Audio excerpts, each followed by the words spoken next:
오늘 은혜 받으실 하나님의 말씀은 출애굽기 12장 1절에서 14절 말씀이 되겠습니다. 야훼께서 애굽 땅에서 모세와 아론에게 일러 말씀하시되 이 달을 너희에게 달의 시작 곧 해의 첫 달이 되게 하고 너희는 이스라엘 온 회중에게 말하여 이르라. 이 달 열흘에 너희 각각 어린 양을 취할지니 각 가족대로 그 식구를 위하여 어린 양을 취하되 그 어린 양에 대하여 식구가 너무 적으면 그 집의 이웃과 함께 사람의 수를 따라서 하나를 취하며 각 사람이 먹을 수 있는 분량에 따라서 너희 어린 양을 계산할 것이며 너희 어린 양은 흠없고 1년 된 수컷으로 하되 양이나 염소 중에서 취하고 이달 열 나흘까지 간직하였다가 해질 때에 이스라엘 회중이 그 양을 잡고 그 피를 양을 좌우 문설주와 인방에 바르고 그 밤에 그 고기를 불에 구워 무교병과 쓴 나물과 아울러 먹되 날것으로나 물에 삶아서 먹지 말고 머리와 다리와 내장을 다 불에 구워 먹고 아침까지 남겨두지 말며 아침까지 남은 것은 곧 불사르라. 너희는 그것을 이렇게 먹을지니 허리에 띠를 띠고 발에 신을 신고 손에 지팡이를 잡고 급히 먹으라. 이것이 야훼의 유월절이니라. 내가 그 밤에 애굽 땅에 두루 다니며 사람이나 짐승을 막론하고 애굽 땅에 있는 모든 처음 난 것을 다 치고 애굽의 모든 신을 내가 심판하리라. 나는 야훼라. 내가 애굽 땅을 칠 때에 그 피가 너희가 사는 집에 있어서 너희를 위하여 표적이 될지라. 내가 피를 볼 때에 너희를 넘어가리니 재앙이 너희에게 내려 멸하지 아니하리라. 너희는 이날을 기념하여 야훼의 절기를 삼아 영원한 규례로 대대에 지킬지니라. 아멘. 오늘 저는 출애굽기 12장 1절로 14절 말씀을 통해서 유월절 어린 양 예수라는 제목으로 함께 은혜를 나누고자 합니다. 모세는 호렙산에서 하나님의 음성을 듣고 바로에게 가서 하나님의 백성을 광야로 보내서 하나님을 섬기게 하라라고 전했죠. 하지만 바로는 야훼 하나님이 누구이기에 내가 그의 목소리를 듣고 이스라엘을 내보내겠느냐라고 거절했습니다. 결국 하나님은 애굽 땅에 10가지 재앙을 허락하셨어요. 나일강이 피가 되어지고 개구리 떼가 이가 파리 떼가 악질이 독종 우박이 그리고 메뚜기 떼가 흑암까지 9개의 재앙이 애굽 땅에 쏟아 부어졌습니다. 하나하나 재앙이 있을 때마다 바로는 모세에게 재앙을 그치게 해달라고 부탁을 했고 모세는 하나님께 나가서 기도를 했습니다. 그러나 재앙이 그쳤을 때마다 바로는 다시 마음이 완악해져서 이스라엘 백성들을 내보내지 않았죠. 하지만 10번째 재앙 때는 달랐습니다. 10번째 재앙은 애굽에 있는 모든 장자 처음 난 것들이 결국 죽게 되는 무서운 심판이 임했기 때문입니다. 그날 밤에 바로의 아들도 죽게 되면서 즉시 모세와 아론을 불러드립니다.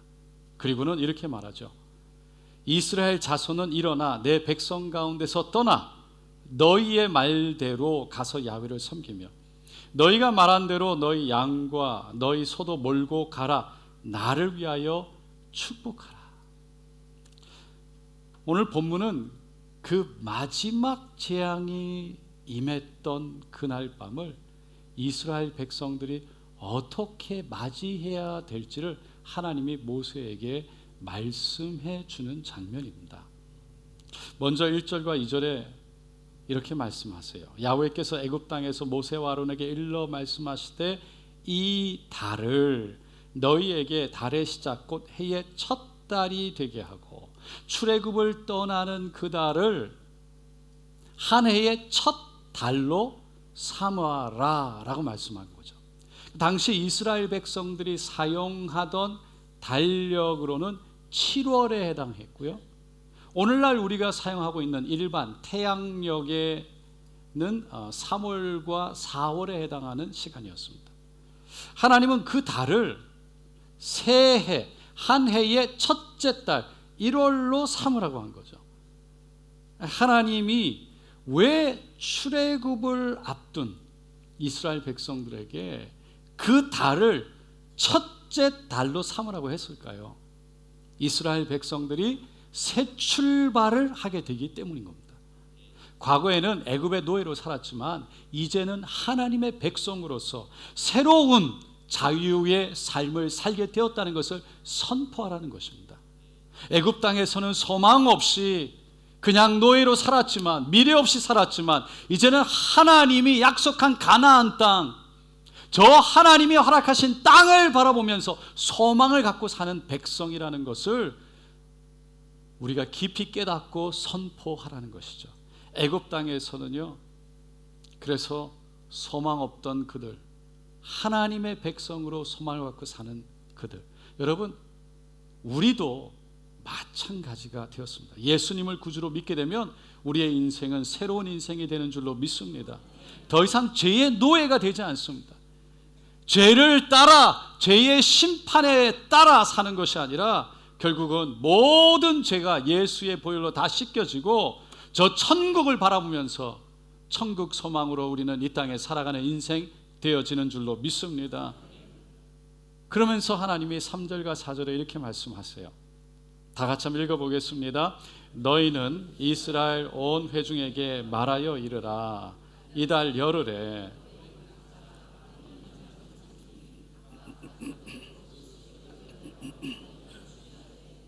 그 어린 양에 대하여 식구가 너무 적으면 그 집의 이웃과 함께 사람 수를 따라서 하나를 잡고 각 사람이 먹을 수 있는 분량에 따라서 너희 어린 양을 계산할 것이며, 하나님은 어린 양을 잡되 식구에 맞춰서 잡으라는 거예요. 혹시 식구가 적으면 이웃과 함께 나눠 먹을 수 있는 분량으로 계산해서 잡으라는 거죠. 이것은 혹시 이웃 가운데 식구가 너무 많아가지고 그 많은 식구들의 합하게 양을 다 잡을 수 없는 그런 가족이 있다면 그들을 돌아보고 함께 출애굽을 준비하라는 하나님의 배려였습니다. 그리고 5절에도 너희 어린 양은 흠없고 1년 된 수컷으로 하되 양이나 염소 중에서 취하고, 양이나 염소는 반드시 흠이 없어야 되고 1년 된 수컷이가 있는데 그 당시에는 염소가 양보다는 쌌습니다. 그러니까 양이 비싸니까 양을 살 수 없던 가족들 가정에는 염소라도 사서 그렇게 출애굽을 할 수 있도록, 그날 밤 하나님의 재앙이 임할 때 그것을 준비할 수 있도록 하나님의 배려로 허락하신 거죠. 그렇게 흠이 없고 1년 된 순양을 선택해서 사흘을 데리고 있으면서 돌봅니다. 그리고 열 나흘째 해가 질 때 그 양을 잡게 됩니다. 그리고 죽은 그 양의 피를 우슬주에 묻혀서 집 문설주 그리고 인방에 바르게 했죠. 그 밤에 고기는 불에 구워서 무교병과 쓴 나물과 함께 먹으라고 하셨어요. 무교병은 누룩이 들어가지 않은 거죠. 누룩이 빵에 들어가면 발효가 되기 때문에 그 빵이 되어지는 데 시간이 걸립니다. 하나님은 시간이 걸리지 않도록 무교병을 먹어라, 누룩을 빼고 빵을 구워서 먹으라고 한 겁니다. 그리고 쓴 나물을 같이 먹으라고 한 이유는 그 애굽에서의 썼던 고생, 고난, 아픔, 고통들을, 그 삶을 기억하라는 의미였습니다. 그러면서 11절에 이렇게 먹으라고 말씀하세요. 11절 말씀 다 같이 읽어보겠습니다. 너희는 그것을 이렇게 먹을지니 허리에 띠를 띠고 발에 신을 신고 손에 지팡이를 잡고 급히 먹으라. 이것이 야훼의 유월절이니라. 그러니까 허리에 띠를 띠고 발에 신발을 신고 손에는 지팡이를 잡고 급히 서둘러서 먹으라는 거죠. 애굽을 떠날 준비를 다 마치고 급하게 먹으라는 거예요. 이것은 이스라엘 백성들이 해야 할 유월절이다, 지켜야 할 유월절이다 라고 말씀합니다. 유월절로 번역된 히브리어는 페사흐라는 단어로 되어 있는데 영어로는 파스오버라고 되어 있습니다. 그러니까 이 단어는 지나가다, 건너뛰다, 불행이 끼치지 않다, 보호하다, 그런 뜻을 갖고 있죠. 무엇으로부터 넘어가라는 겁니까? 무엇으로부터 보호하라는 겁니까? 그 다음 절 12절 13절에 하나님이 이렇게 말씀하세요. 다 같이 읽어보겠습니다. 내가 그 밤에 애굽 땅에 두루 다니며 사람이나 짐승을 막론하고 애굽 땅에 있는 모든 처음 난 것을 다 치고 애굽의 모든 신을 내가 심판하리라 하는 야훼라. 내가 애굽 땅을 칠 때에 그 피가 너희가 사는 집에 있어서 너희를 위하여 표적이 될지라. 내가 이 피를 볼 때에 너희를 넘어가리니 재앙이 너희에게 내려 멸하지 아니하리라. 어린 양의 피를 문설주와 인방에 바르면 그것이 표징이 되어서 그 집에 있는 모든 생명은 보호받고 그리고 지켜지게 된다는 것입니다. 무엇으로부터요? 죽음으로부터. 이러한 유월절은 우리에게 구원이 무엇인지를 분명하게 보여주고 있습니다. 첫째로 유월절은 이스라엘 백성들이 만든 것이 아니었다는 거예요. 하나님이 만든 겁니다. 그러니까 구원도 마찬가지입니다. 하나님이 만드셨고 만드시는 겁니다. 그 구원은 사람의 손에 달려있지 않습니다. 하나님의 손에 달려 있습니다. 사람의 방법이나 노력으로 이룰 수 있는 게 구원이 아니라는 겁니다. 하나님이 제시한 방법으로만, 하나님이 말씀하시고 준비하신 방법으로만 구원을 받을 수 있다는 것입니다. 하지만 사람들은요, 종교를 만들고 종교를 통해서 자신들이 생각하는 구원을 소개하죠. 이슬람교는 파라다이스를 소개하죠. 불교는 극락을 소개합니다. 공산주의자는 유토피아를 소개합니다. 그러나 진정한 구원은 오직 하나님이 만드신 방법으로만 가능한 줄로 믿습니다. 그것은 하나님이신 예수님이 이 땅에 오셔서 우리의 죄를 다 짊어지고 대신 십자가에 달리신 것을 믿는 것인 겁니다. 종교개혁자인 마틴 루터는 구원을 받기 위해서, 구원을 위해서 엄청나게 노력을 했던 사람입니다. 종교개혁을 일으키기 전에 그는 예배를 일주일 단위로 드리지 않았습니다. 몇 시간 단위로 드렸어요. 자주 금식을 했습니다. 자신이 지은 죄에 대해서 무려 6시간 동안 고해성사를 했답니다. 고해성사를 듣던 그 신부가 지칠 정도였답니다. 그리고 거룩한 계단이라고 불리우는 스칼라 상타라고 하는 그 계단을 무릎으로 올라갔어요. 그 계단은 예수님이 빌라도 앞에 가기 전에 올라갔다고 알려진 계단입니다. 무릎으로 한 계단 올라가서 그 앞에 계단에 입을 맞추고 주기도문을 외웠습니다. 구원받기 위해서, 죄 용서받기 위해서. 여러분, 사실 마틴 루터는요, 자신의 죄에 대해서 너무 깊이, 누구보다도 깊이 깨달았어요. 자신의 죄가 얼마나 깊은지, 얼마나 더러운지 그 깊은 곳까지 깨달았습니다. 그런데 하나님의 은혜, 십자가의 은혜는 깨닫지 못했어요. 그래서 자신은 그 죄 때문에 지옥에 떨어질 것이라고 생각됐어요. 그래서 너무 두려웠어요. 무서웠어요. 그래서 구원받기 위해서, 용서받기 위해서 그렇게 몸부림을 치며 노력을 했던 겁니다. 하지만 로마서 1장 17절 복음에는 하나님의 의가 나타나서 믿음으로 믿음에 이르게 하나니 기록된 바 오직 의인은 믿음으로 말미암아 살리라 함과 같으니라.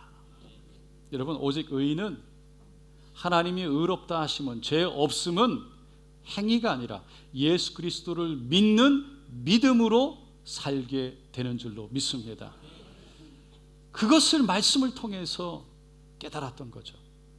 이것을 사도 바울은요, 갈라디아서 2장 16절에 이렇게 분명하게 기록하고 있습니다. 다 같이 읽어보겠습니다. 사람이 의롭게 되는 것은 율법의 행위로 말미암이 아니요 오직 예수 그리스도를 믿음으로 말미암는 줄 알므로 우리도 그리스도 예수를 믿나니 이는 우리가 율법의 행위로서가 아니고 그리스도를 믿음으로써 의롭다함을 얻으려 함이라.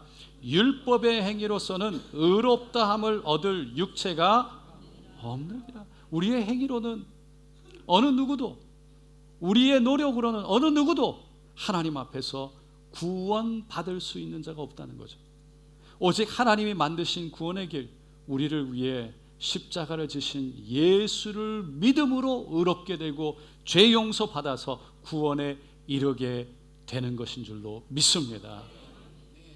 두 번째, 구원은 오직 예수의 피에 달려 있다는 겁니다. 어린 양 그 피가 문설주와 인방에 발라졌을 때 그것이 표적이 되었습니다. 그래서 죽음이 그 피를 보고 그 집에 들어가지 않고 넘어갔다는 거예요. 그것은 유대인의 집이었기 때문이 아닙니다. 모세와 가깝게 왔기 때문에가 아니라 모세를 알았기 때문도 아니고 아론을 알았기 때문도 아닙니다. 오직 어린 양의 피가 그 집에 발라져 있었기 때문입니다. 그래서 사도 바울은 에베소서 1장 7절에 우리가 그리스도 안에서 그의 은혜의 풍성함을 따라 그의 피로 말미암아 구속 곧 죄사함을 받았다라고 말하고 있습니다. 하지만 세상 사람들은 질문하죠. 2000년 전에 십자가에서 죽으신 그 예수의 피가 나의 죄를 용서할 수 있다고? 나의 죄를 용서하고 의롭게 할 수 있다고? 믿을 수 없다는 거죠. 그러나 예수의 피에는 구원케 하는 놀라운 능력이 있는 줄로 믿습니다. 요한 웨슬레 목사님이 어느 날 강도를 만납니다. 강도가 주머니를 다 뒤졌는데 동전 한 푼 나오지 않았어요. 실망하고 돌아서는데 요한 웨슬레 목사님이 여보시오, 내가 드릴 게 하나 있어 라고 말하니까 그 사람이 기가 솔깃해서 돌아서서 뭔가 숨겨놓은 게 있나 그런 마음으로 가까이 왔습니다. 그때 요한 웨슬레 목사님이 당신은 예수 그리스도의 십자가 보혈을 아십니까? 당신이 비록 도둑질을 하고 다녀도 예수님의 보혈을 믿으면 구원받을 수 있습니다. 바로 예수님은 당신 같은 사람을 위해서 십자가에 못 박혀 피를 흘리셨습니다. 그러니까 강도가 뭐 보혈? 웃기는 소리 하지 말라고 그러면서 콧방귀를 뀌고 돌아서서 갔습니다. 그런데 3년 뒤에 웨슬레 목사님이 어느 교회에 가서 집회를 하고 성도님들과 인사를 하는데 한 신사가 다가왔습니다. 손을 내밀고 말하는 것이 목사님 혹시 저를 모르시겠습니까? 저는 3년 전에 길거리에서 목사님을 세웠던 강도입니다. 그날 목사님이 보혈에 대해서 말씀하신 후에 계속해서 제 마음속에 보혈 소리가 들리는데 미칠 것 같았습니다. 그래서 죄를 회개하고 예수님을 영접했습니다. 다 목사님의 덕분입니다. 예슬레 목사님이 그 사람을 보고 너무 감격해서 아닙니다. 그것은 내가 한 일이 아닙니다. 우리의 모든 죄를 깨끗게 하시는 예수 보혈의 은혜입니다. 여러분, 예수 보혈에는 구원케 하는 능력이 있는 것입니다. 하지만 너무 많은 사람들이 예수의 보혈의 능력을 체험하지 못하고 살아갑니다. 교회 밖에서도 마찬가지, 교회 안에도 그렇습니다. 여러분은 예수의 보혈의 능력을 믿으십니까? 그래서 예수 보혈의 능력으로 구원과 치유를 경험하셨습니까? 하나님은 이 보혈의 능력이 얼마나 놀라운지 이 유월절을 통해서 보여주시고 계십니다. 어린 양의 피가 발라져서 그 집에 그 표적이 되면 죽음이 뛰어넘어간다는 거예요. 하나님의 심판이 뛰어넘어간다는 거예요. 하나님의 징계가 뛰어넘어간다는 거예요. 뿐만 아니라 노예로 살았던 이스라엘 백성들, 그 애굽을 떠나려 할 때 애굽 사람들이 와서 금과 은과 옷들을 이스라엘 백성들에게 주었습니다. 노예였기 때문에 아무 임금도 받지 못하고 그냥 힘들게 일을 해왔습니다. 그런데 하나님이 그 보혈을 통해서 지켜주셨을 뿐만 아니라 구원하여 주셨을 뿐만 아니라 하나님께서 복을 받게 하신 겁니다. 그동안 일한 대가를 한꺼번에 허락하셨어요. 거기다가 치유까지 받았습니다. 시편 105편 37절에 보면 마침내 그들을 인도하여 은금을 가지고 나오게 하시니 그의 지파 중에 비틀거리는 자가 하나도 없었도다. 몸이 아파서 그 애굽을 나오는 사람들 중에 아무도 비틀거리는 사람, 제대로 걷지 못하는 사람이 없었다는 거예요. 장정만 60만. 그러니까 아이들과 어른까지 200만 명이 넘는 사람들. 하나님은 이스라엘 백성들을 애굽에서 종살이를 청산하고 구원해 주셨을 뿐만 아니라 애굽 사람들에게 은과 금과 그리고 보물을 받아서 복을 허락하셨고, 병든 몸을 치유하셔서 온전한 몸이 되게 하시고 하나님을 섬기게 하신 줄로 믿습니다. 이것이 바로 유월절 어린 양의 피로 인한 구원의 역사였던 것이죠. 이 유월절 어린 양의 피는요, 십자가에 설리신 바로 예수 그리스도의 보혈의 그림자이고 앞서 보여진 모형과 같은 겁니다. 예수님의 마지막 만찬에서 제자들과 함께 식사를 하시고 마지막에 포도주를 주면서 이렇게 말씀하셨죠. 이것은 죄사함을 얻게 하려고 많은 사람을 위하여 흘리는 바 나의 피, 곧 언약의 피니라. 그냥 피가 아니라는 거예요. 언약의 피라는 거예요. 약속의 피라는 것입니다. 그러니까 예수님이 십자가에서 흘리실 그 피는 하나님이 구원하시겠다고 약속하신 것을 이루시는 언약의 피다라는 것입니다. 그래서 예수님을 영접하는 것은 예수님의 보혈이 바로 언약의 피로 우리 안에 거하는 것입니다. 예수님을 영접한다는 것은 마지막 날, 그래서 하나님의 하나님 앞에 서게 되는 순간에 죽음의 심판이 우리를 넘어가게 된다는 것입니다. 맥스웰 화이트 목사님이 쓰신 보혈의 능력이라는 책에 보면 목사님이 경험한 보혈의 능력을 믿음으로 경험한 일화를 기록해 놨어요. 그 목사님이 가정은 2차 세계대전 중에 영국에서 살았답니다. 그런데 계속해서 독일에서 폭격기를 보내고 그리고 폭탄을 투하하니까, 공습을 하니까 정말 두려웠다는 거죠. 특별히 밤이 너무나도 두려웠습니다. 그래서 매일 밤 잠자리에 들기 전에 예수님의 보혈로 그가 살던 집과 그 가족을 덮어달라고 간절히 기도했답니다. 그리고 일어난 일을 목사님이 이렇게 기록했습니다.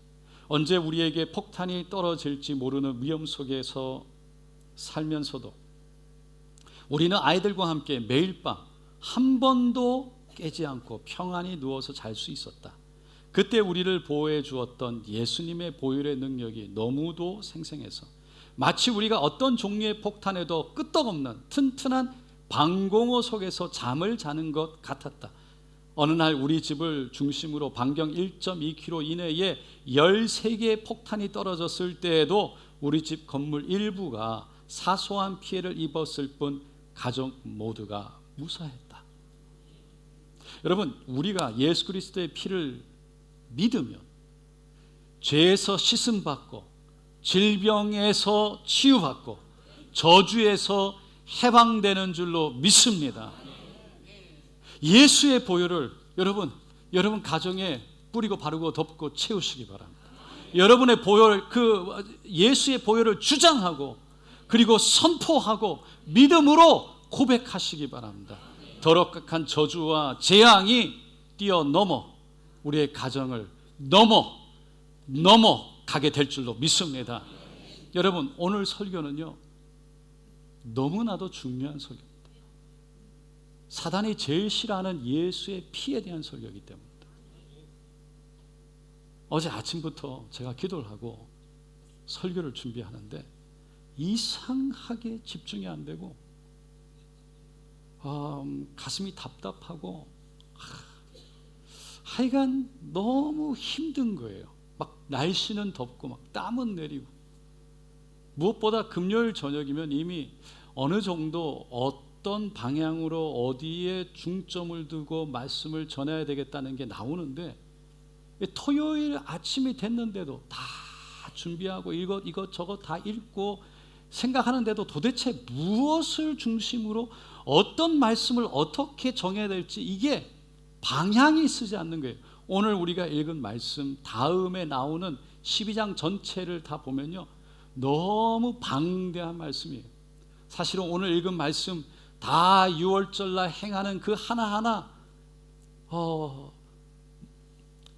무교병을 먹고 쓴나물을 먹고 피를 바르고 이 모든 거 하나하나에 다 의미가 있는데, 이 의미를 설명해야 되는지, 그리고 거기에서 하나님이 우리에게 주시는 말씀을 뽑아 전해야 되는지, 어디에다가 말씀을, 그게 너무 잡히지가 않는 거죠. 너무 답답하고 힘이 드는 겁니다.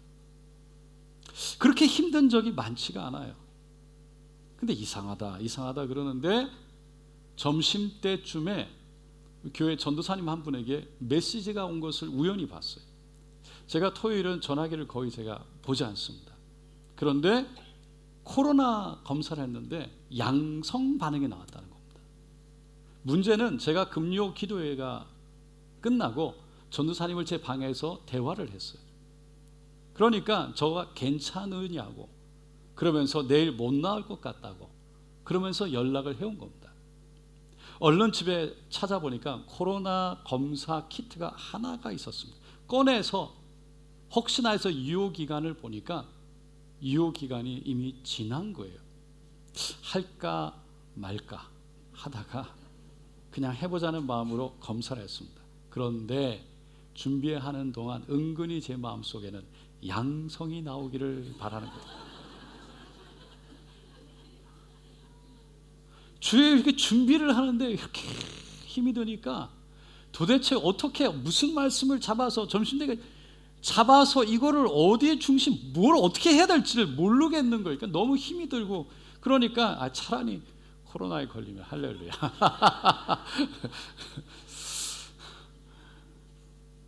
그런데 안타깝게도 음성이었습니다. 그래서 괜찮겠지. 그리고 기도하고 무릎 꿇고 몸부림치면서 준비를 하는데 저녁 때쯤 돼서 제가 방향이 딱 예수의 피에 맞춰서 말씀을 전하겠다. 딱 방향을 정하고 저녁 때쯤 딱 됐는데 갑자기 제 머릿속에 스치며 지나가는 것이 깨달아지는 게 있었어요. 그게 바로 사단이 예수의 피를 전하는 것을 싫어하는구나. 내 말씀이 그래서 중요한 말씀이 되겠구나라는 거였어요. 여러분, 예수의 피에 축복과 치유와 자유가 있는 줄 믿으시기 바랍니다. 여러분의 죄에서 자유케 할 능력은 예수의 보혈밖에 없는 줄로 믿습니다. 근데 9시쯤 됐는데 이상하게 좀 목이 붓는 것 같고 자꾸 목이 쉬는 거예요. 지난번에 코로나에 걸렸을 때 자꾸 첫날 목이 잠기고 목소리가 안 나오고 그런 경험이 있어서 제가 슬 걱정이 돼서 아내에게 그 검사 키트를 사가지고 오라고, 그래서 9시 반에 사가지고 와서 검사를 또 했습니다. 정확하게. 근데 안타깝게도 음성이었습니다. 그래서 예수의 피를 바르고 뿌리고 덮고, 이 시간 모든 악한 것은 떠나갈지어다, 질병은 떠나갈지어다, 내 생각을 나를 힘들게 하고 괴롭히는 것들아 떠나갈지어다 외치면서 기도했습니다. 여러분, 가정에 예수의 피를 주장하시기 바랍니다. 여러분, 자녀들을 예수의 피로 덮고 바르고 채우시기 바랍니다. 직장과 일터를 예수의 피를 덮고 바르고 채워달라고 간절히 기도하시기 바랍니다. 예수의 피를 덮는다는 건 여러분, 믿음으로 우리가 구원받듯이 믿음으로 선포해서 덮는 것입니다. 믿음으로 우리 입술을 선포해서 덮는 것입니다. 그러면 우리의 믿음대로 될 줄로 믿습니다. 여성 최초로 노벨 문학상을 받은 스웨덴의 라게를 레프라는 사람이 있습니다. 이분이 쓴 동화 중에 진홍 가슴새라는 동화가 있는데, 하나님이 천지 만물을 만드셨을 때 깊은 생각을 하고 잿빛 털을 가진 조그만 새를 만드셨다라고 시작합니다. 그리고는 그 이름을 진홍 가슴새라고 붙여주십니다. 그러자 새가 하나님께 물었습니다. 저는 온통 잿빛 털을 가지고 있는데 어째서 진홍 가슴새라고 이름을 붙여주셨나요? 그러자 하나님이 너는 참사랑을 배우게 될 때 그 이름에 합당한 깃털을 가지게 될 것이다 라고 말씀하십니다. 그리고는 오랜 세월이 흘렀습니다. 어느 날 진홍 가슴새의 둥지 근처 언덕에 십자가가 세워집니다. 그리고 어떤 사람이 십자가에 매달렸습니다. 멀리서 그 광경을 지켜보던 진홍 가슴새는요, 그 사람이 얼마나 불쌍하게 보였던지 그 사람에게로 날아갔습니다. 가까이 가서 봤더니 그 사람의 이마에는 가시관이 씌어져 있는데 그 가시가 박힌 곳에 붉은 피가 쏟아나고 있었습니다. 그 새는 가엾은 그 사람의 이마에서 자신의 자그마한 뿌리로 가시를 하나하나 뽑아주기 시작했습니다. 가시가 뽑힐 때마다 피가 쏟아나서 그 작은 새는 온통 피투성이가 되고 말았습니다. 새는 지칠 때까지 그 가시들을 뽑다가 안타깝게 둥지로 돌아가게 됩니다. 왜냐하면 그 사람이 결국 숨을 거두고 말았기 때문입니다.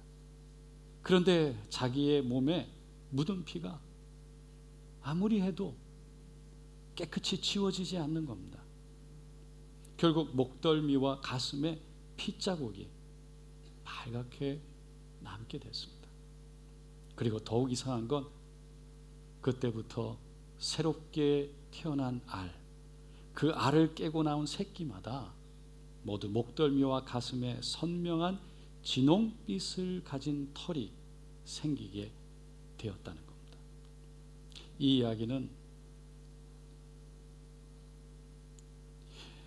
예수님을 사랑하고 모셔드리고 구주로 함께하는 그 사람 심령에는 예수의 보혈이 발라져 있다라는 그 영적인 동화입니다.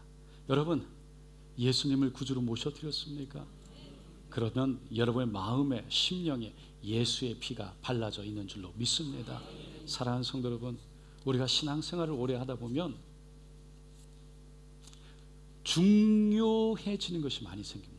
성경을 읽는 것도 중요하고 성경을 공부하는 것도 중요하고 예수님의 성품을 담는 그런 훈련도 중요합니다. 하지만 예수의 피를 절대로 잊어서는 안 되는 것입니다. 하나님의 구원은 오직 예수의 피에 있기 때문입니다. 그 예수의 피를 늘 붙들고 무엇보다 실제인 예수의 피를 통해서 자유와 구원과 치유를 주장하고 누리며 하나님의 은혜 가운데, 하나님의 축복 가운데 살아가는 저 여러분 되시기를 예수님의 이름으로 간절히 축원드립니다. 기도하겠습니다.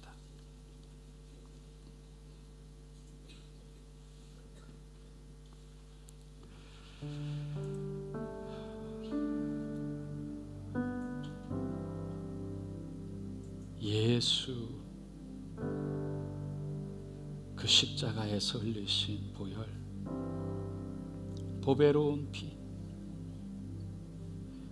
우리를 죄에서 자유케 하고 우리의 죄를 씻고,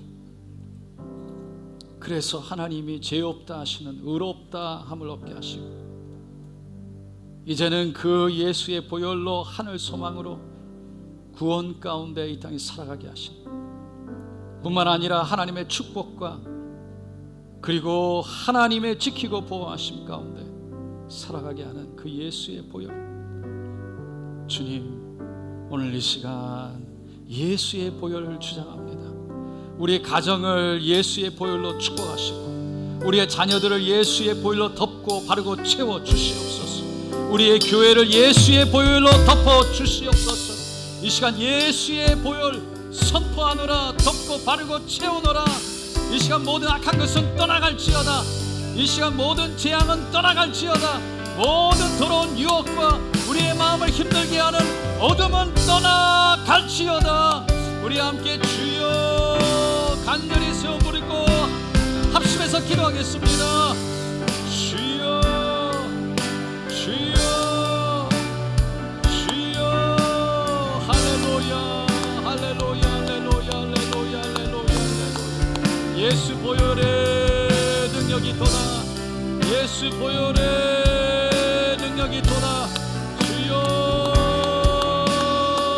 6월절 어린 양 대신 예수 하나님 그 보혈로 우리를 덮고 바르고 채워주셔서 주여 제옥도 하시고 하나님 은혜를 내려주시옵소서. 치료하여 주시고 감격케 하시며 모든 두려움과 어둠이 떠나가게 하시고 재앙과 아픔이 떠나가며 주여 예수의 보혈로 구원의 길을 향해 우리를 인도하소서.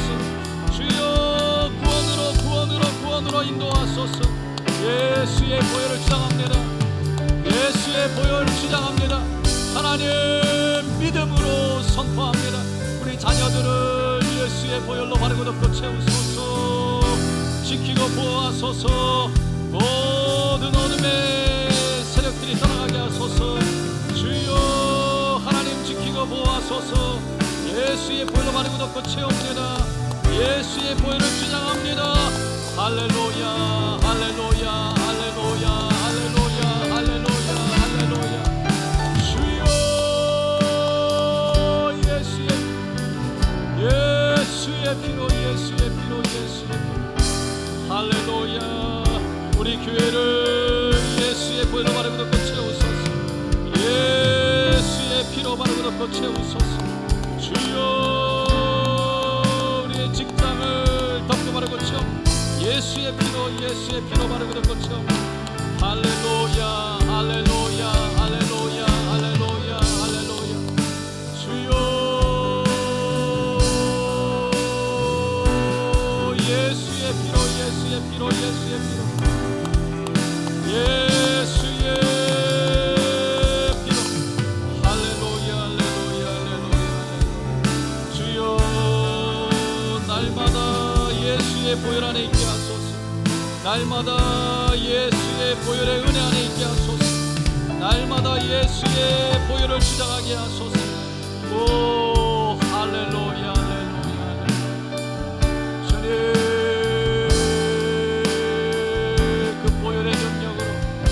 할렐루야 할렐루야 할렐루야 할렐루야 할렐루야. 주님 주장하시옵소서.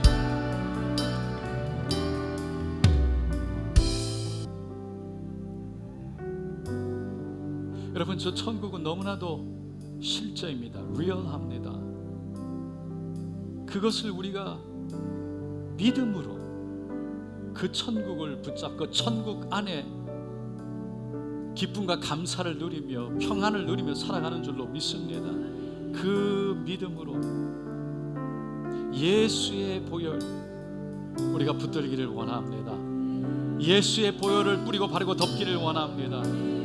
오늘 이 시간 하나님 우리의 가정에 우리의 자녀들 위에 하나님 우리의 심령 위에 우리 교회 위에 예수의 보혈로 덮어 주시옵소서. 모든 어둠의 영들이 주님 뛰어 넘어가게 하시고 모든 재앙과 모든 아픔과 고통이 저주가 끊어지고 떠나가게 하여 주시고 지켜 보호하여 주시옵소서. 하나님의 은혜와 축복으로 붙들어 주시옵소서. 오늘 이 시간 간절히 믿음으로 고백하고 선포하기 원하시는 분 손을 가슴에 얹어주시기 바랍니다. 오늘 이 시간 믿음대로 될 줄로 믿습니다. 아픈 것도 이 시간 믿음으로 손을 얹고 함께 기도합니다. 이 시간 예수의 보혈로 바르고 덮고 채우노라. 모든 질병과 병만은 떠나 갈지어다. 아픔과 고통도 사라질지어다. 이 시간 뼈가 약하고 신경 조직들 이 시간 새로워지고 강건할지어다. 이 시간 다리가 약하고 허리가 약한데 하나님 치료하여 주심을 믿습니다. 예수의 보혈로 바르고 덮고 채우노라. 모든 저주는 떠나갈지어다. 모든 절망도 떠나갈지어다. 낙심도 떠나갈지어다. 예수의 이름으로 명하노니 일어날지어다. 강건할지어다. 예수의 보혈로 바르고 덮고 채우노라. 이 시간 자유케 될지어다. 마음을 짓누르고 있는 것들아 떠나갈지어다. 할 수 없다고 절망 가운데 주저앉게 하는 모든 사단의 거짓말들은 떠나갈지어다.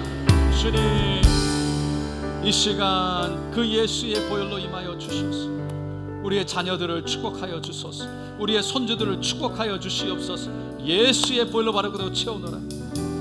나사렛 예수 그리스도의 이름의 권세로 명하노라. 모든 질병과 병마와 저주와 절망은 우리 자녀들로부터 떠나갈지어다. 손주들로부터 떠나갈지어다. 강건할지어다. 지켜 보호하여 주시옵소서.